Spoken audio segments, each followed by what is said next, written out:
নমস্কার বন্ধুরা, শুভরাত্রি। তো আবারও একটা দিন শেষে নিজের স্বরচিত একটা কবিতা দেখো কেমন লাগে। যদি কখনো কারোকে ভালোবাসো তবে তার মনের হদিশ রেখো, নিজের নয়, তার জন্য ভেবো।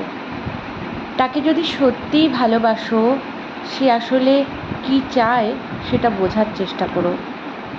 আদতে আমরা নিজেদের নিয়ে ব্যস্ত ভারী, সে কি ভাবছে নিজেরা ভাবতে ভাবতে তার ভাবনার সাথেই আড়ি। ধরে নাও 1-2 কেজি ওয়েট কমে গেল তোমার ওয়াইফের, বুঝে নিও তোমার ভালোবাসার ঘাটতি হয়েছে, কম হয়েছে তার জন্য। এর অর্থ তোমার অ্যাটেনশান পাচ্ছে না সে।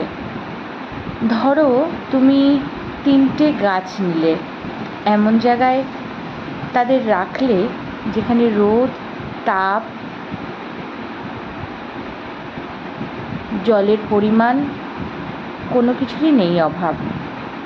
কিন্তু একটি কাজ করা যাক, একটি গাছকে গিয়ে বলো তুমি কত সুন্দর, সুন্দর তোমার পাতা।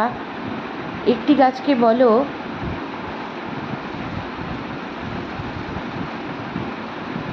তুমি ভালো না, সব কিছুই খারাপ তোমার মধ্যে, তোমার মধ্যে ভালো কিচ্ছুটি নেই। আর একটি গাছকে বলো তুমি একদম ঠিকঠাক। দেখো, একটি গাছ সৌন্দর্যের রূপ নেবে। ঠিক 6 মাস অবধি চালিয়ে যাও এই একই পদ্ধতি।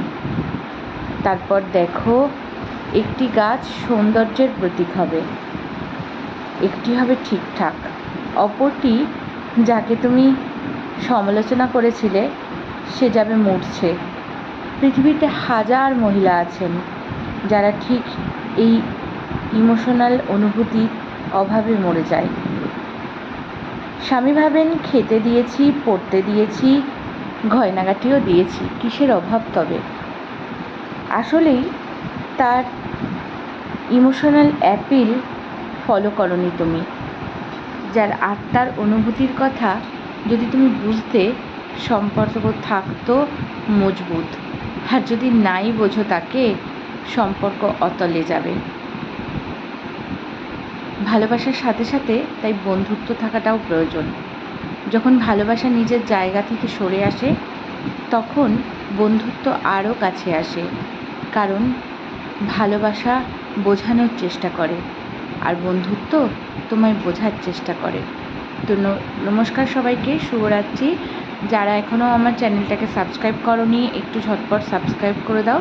আর ফেসবুকের বন্ধুদেরকে বলছি, যারা আমার দেখছো, আমার কবিতাগুলো কেমন লাগছে একটুখানি কমেন্ট করে প্লিজ উত্তর দিও। কারণ তোমরা দেখাতে বেশি আগ্রহী আমি দেখেছি, কমেন্ট করতে চাও না বেশিরভাগ মানুষই। তো সেই জন্যেই লেখা ছেড়ে মুখে বলা শুরু করলাম, তাতেও দেখছি তোমাদের থেকে কমেন্ট পাচ্ছি না। তো সেই জন্যেই বলা, একটু উৎসাহিত করো, একটু কমেন্ট করে পাশে থেকো, খুব ভালো লাগবে। Tata, good night.